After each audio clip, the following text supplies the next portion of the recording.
So if you are a student about to transition into the workforce, or you are someone who is looking for a job and you're just anxious and wondering, how can I properly prepare for the interview? This video is for you. Okay, let's do this in 3, 2, 1. It's Thrive time.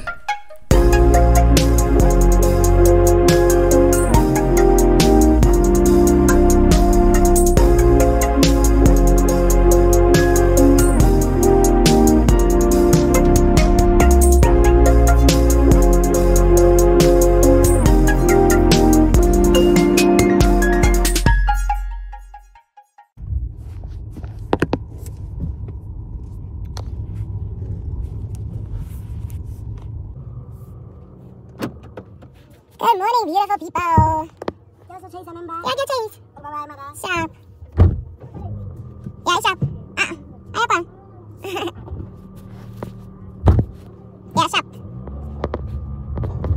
Hey beautiful people, welcome and welcome back to Thrive. Ooh, not me using the wrong lane. Lanes bagitsi. We happy. Where are you going? So it's 10 o'clock and I'm knocking off. Yes. My labels.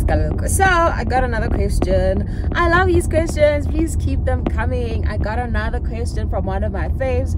So she is about to transition from student to, I'd say, employee. She's about to do her in-service training, aka her internship, aka work integrated learning. It just depends what you want to call it, but these teens are the same. These teens, they be the same. Oh, so she wanted to know how to prepare for interview, what kind of questions she can expect, that sort of thing.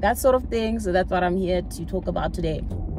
So if you are a student about to transition into the workforce, or you are someone who is looking for a job and you're just anxious and wondering, how can I properly prepare for the interview and how can I just get in the best shape ever in terms of acing that interview to make sure that you increase your chances of getting that job, this video is for you. So for starters, and I say this all the time, but stay in your lane, and I'll explain what I mean by that. We have this thing of trying to put on a different persona.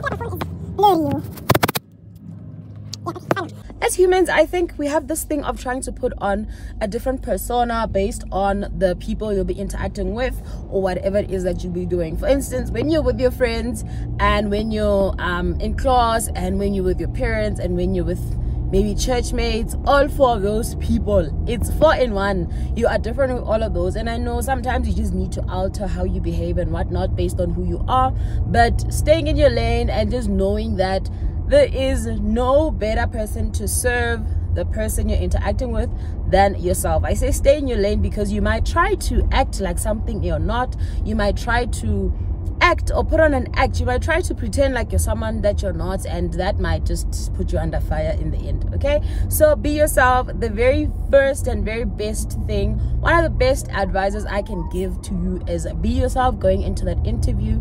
If you're nervous, you are allowed to say once you get there, hey, I'm actually really nervous.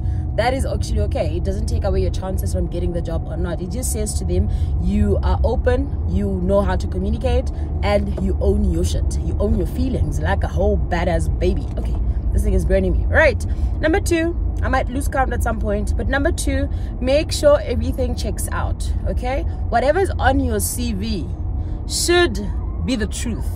It should be something that someone can verify. For instance, if you're gonna say that you completed if you're gonna say that you completed a certain course or you reached a certain level of that course, it should be verifiable. It should be the truth. Don't just say that because it's nice to say, and don't just say that because it looks nice on your CV. Don't say you completed S4, S5 or S6 if you haven't completed it just because your friend has completed it. It looks nice, but if it's not the truth, then there's no need to put it there. Make sure all your information is verifiable.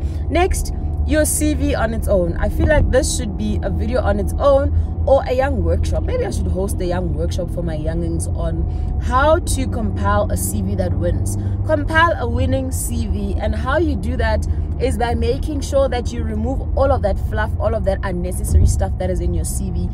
Your hobbies, your likes, your dislikes, no one really cares about those, you know. If you, for instance, are unmarried, there's no need to put marital status. Even if you're married, there's no need to really put your marital status there. There's no need to put things like license type, you say none, what you say none. Like, there's no need to put stuff on there that someone else can't really use. So put information that is useful and that is relevant to the job you're applying to. The next pointer is also in line with the previous one. Make sure that you have fine-tuned your CV to match the job that you're applying for. I know when you are still a student and you don't really have much working experience, it feels like shooting in the dark, really, because you're not sure what to put on your CV. Put the truth. And if you have maybe acquired some skills, maybe in your extra time you put in a little bit of more hours into things like maybe AutoCAD, and now you know how to design a house, you know how to design floor plans. Those are relevant things that an employer or a potential employer might want to know, and you might win by including that. But remove the fluff, okay? Make sure it's relevant to the job that you're applying to. If you are not a student, you have worked before, maybe you're trying to switch jobs, or you're trying to find another job or anything of that sort, make sure that your CV is fine-tuned to suit the job that you are applying for. If you're applying for a job that needs you to know how to drive, know how to parallel park, know how to, like, depends on the job, then you should be including those as part of your skill set so that they know that you're available. And I mentioned it in one of my previous videos. Wait, I think I haven't published it. But the fact that most of our CVs, when you submit a CV to a company when applying, first it goes through a robot, and that robot is just trying to see if the keywords they're looking for are there on your CV before they actually get seen by an actual person. So how you want to help yourself is by making sure that the keywords check out so that you can pass the robot and a human being can have a look at your CV. Now for the actual interview, I did say be yourself and try your level best to articulate your words really well.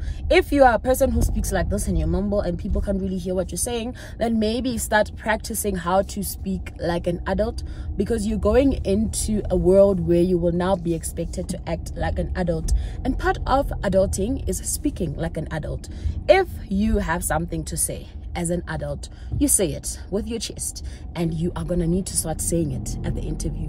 When they ask you, so tell us a little bit about yourself. Okay, that should be another question. You understand? When they ask you certain questions, you should be able to answer them with confidence, okay?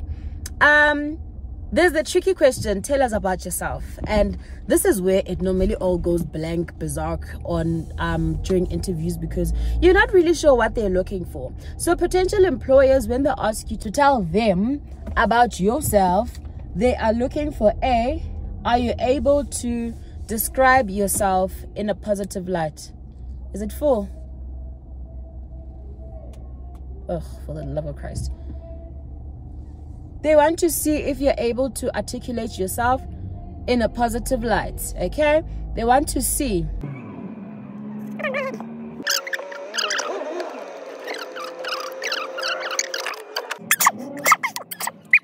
Right?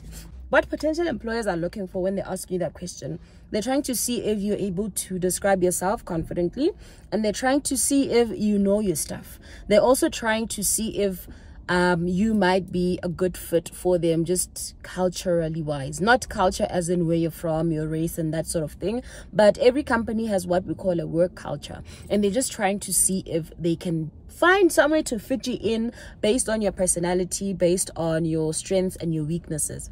So sometimes when they say tell us about yourself, what you might hear is tell us, what you like, where you're from, what you've studied, and trying to make it sound nice.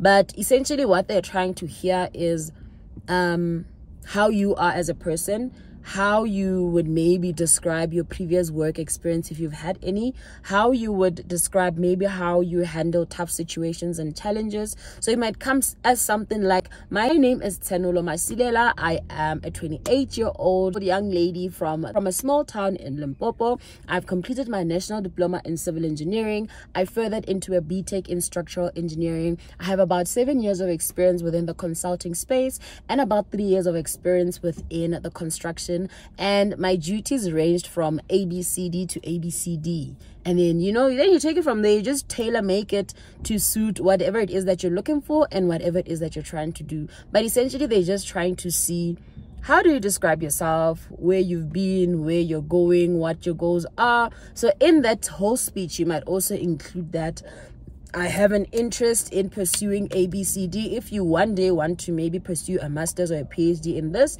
then this is where you mention them. That you also want to maybe solve what problems, what got you into civil engineering, what do you like about it, and make sure that you tailor make it to their work culture. So normally before an interview, you'll do research, you'll stock them everywhere on the website, on their socials if they have any, but trying to find out what sort of a work environment you're getting yourself into, and then you tailor make it to suit.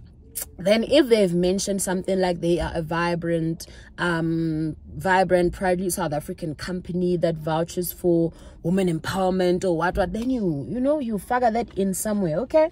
Then the next point, make sure, like I said, that all your information checks out. If they might ask you things that are already on your CV. They're just trying to check if you know your stuff. They're just trying to check if you know what you're talking about and if what you put in there is really true. Because sometimes you might put something in there, or someone might have compiled the CV for you where now you forgot what you asked them to put in there, and then jiggy in yabo. So make sure everything checks out. And then next, the big dreaded question. Some companies might ask you what your salary expectations are, also depending on your experience and the type of job that you're applying for. Some might not. I feel like as an intern, they might not really ask you. They're gonna tell you what it is that they're gonna offer you, or they'll tell you that you'll hear back from us and you get to see everything on the offer of employment. But should it be that you have some years of experience and you've earned a salary before, and I mean, I'm thinking you obviously have an expected amount in your head. You know what it is that you're looking for in your head. But should the time come where they ask you, so what are your salary expectations? Before you get to this point, make sure that you've done your research. There is what we call a benchmark salary, something like it's a guideline set out by EXA.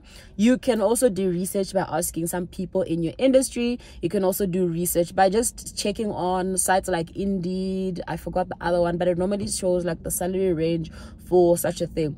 But as an intern, you can expect anything from 4 to 6 to 8 grand. I feel like the 8 granders are even being generous, because as an intern, I think I was getting 5 grand, and that is before tax. Okay, but in other industries, obviously you would have done your research. But best case scenario, whatever it is that you're earning, you might want to add a little bit of cheese to it and then give them a value. But that just depends on how comfortable you are or were with disclosing. Some companies might just ask you for your pay slip and then they'll give you an offer, and then you see if you accept it or you don't. And once you're given the offer of employment, you are not obligated to accept it. You can negotiate if you feel like the terms of your offer are not built to suit your needs and your lifestyle. You're able to request to negotiate, and you'd obviously have to come with receipts and say, this is why I am negotiating this. This is why I'm uncomfortable with this and this and that. And then depending on the type of environment or the type of HR personnel that you're communicating with, then it could go either way. But in terms of the interview itself, be yourself. Make sure you come bearing receipts, and make sure you put your best foot forward. Make sure that you put on your best outfit, look professional, and be ready, be prepared. These people are not out there to get you or to bite you. Abalumi, they're also just trying to understand you as a person and get to know the type of person you are. So know your stuff and make sure like you just get there like you're speaking to your friend, but respectfully. Don't get there and don't get there and flirt, and don't get there and get so nervous that you can't speak. If you're offered water, accept. If you're offered coffee, accept. It might just help you to calm down your nerves. But yeah, I think that's all I have top of my mind. If there's anything that comes up after I've published this video, I'll probably publish, or I'll probably record a part 2. If you have any other questions related or unrelated to civil engineering, to adulting, to parenting, to mjolo, to being a person generally, you know what to do. Thank you so much for tuning into today's video. Please remember the house rules in here. Like, comment, subscribe, click on the bell notification, and guys, let us participate in the comments section. Lena, participate. Lena, yeah. But thank you. Bye.